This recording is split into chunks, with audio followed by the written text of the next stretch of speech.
Yayasan Kemanusiaan Gaza yang didukung Amerika Serikat dikabarkan menghentikan distribusi bantuan pada Rabu 4 Juni 2025.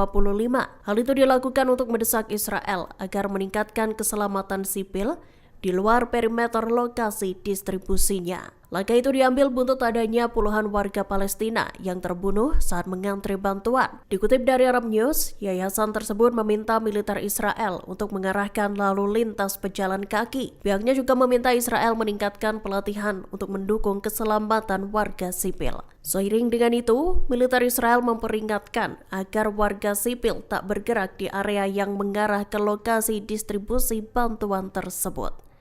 Pasalnya, per Rabu 4 Juni, militer Zionis menganggap area tersebut sebagai zona pertempuran. Diketahui sebelumnya pada Selasa 3 Juni, IDF menembaki sekelompok orang yang dianggap sebagai ancaman di dekat lokasi distribusi bantuan. Bersama dengan itu, Komite Palang Merah Internasional melaporkan sedikitnya 27 warga tewas dan puluhan lainnya terluka.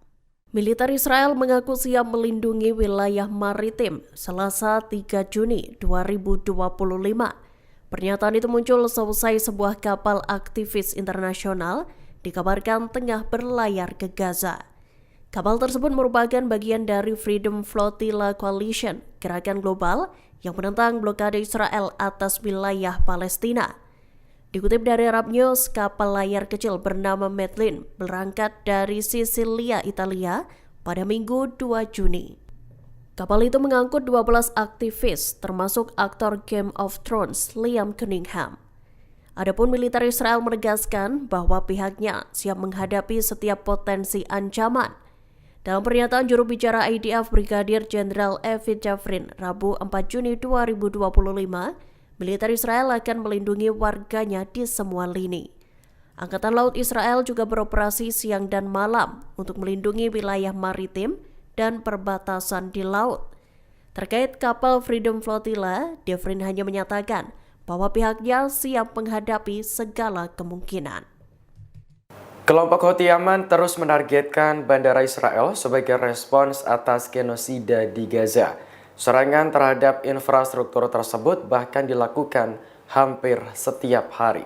Kantor berita Lebanon Al-Mayadin melaporkan rudal Houthi kembali menyasar Bandara Internasional Ben Gurion pada Selasa malam. Serangan ini memicu sirine berbunyi di sejumlah kota termasuk Tel Aviv. Militer Israel mengklaim berhasil mencegat rudal Houthi sebelum mencapai sasaran. Namun operasional bandara sempat dihentikan demi alasan keamanan. Sementara itu, juru bicara Houthi Jenderal Yahya Saree mengklaim bahwa rudalnya berhasil mencapai target.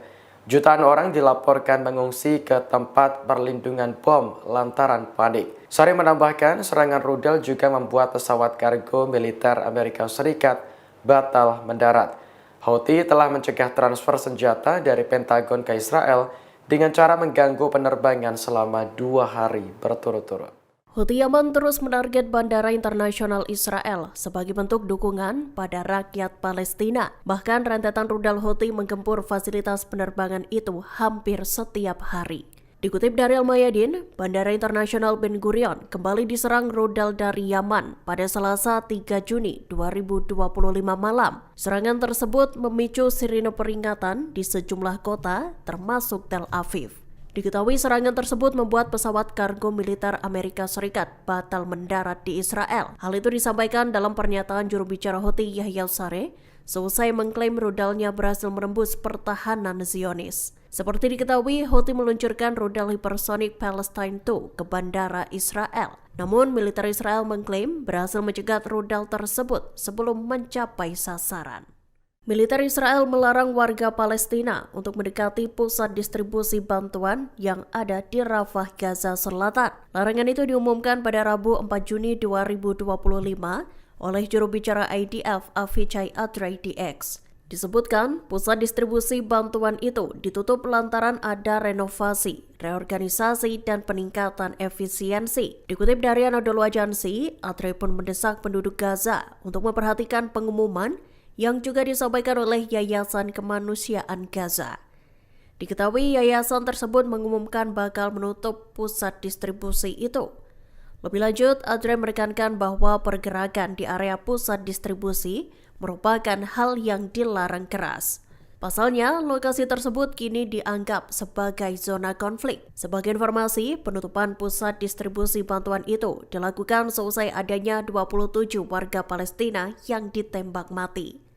Puluhan warga lainnya juga dilaporkan mengalami luka-luka.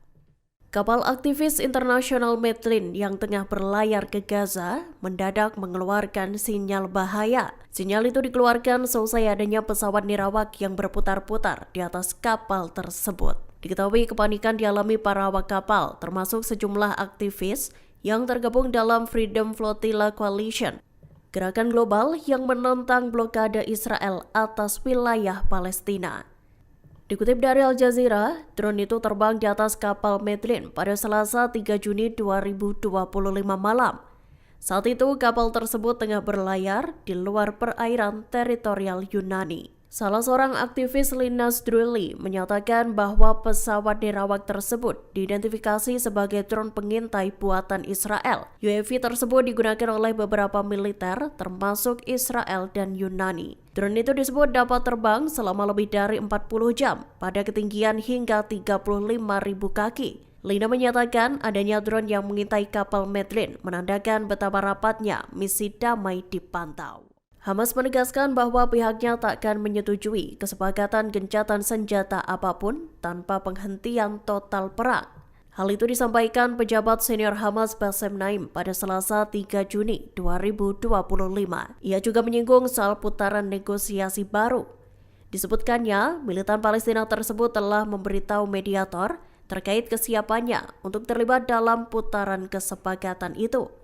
Namun pihaknya menegaskan bahwa negosiasi yang dimaksud tak berdasarkan proposal yang diusulkan utusan Amerika Serikat untuk Timur Tengah Steve Witkoff.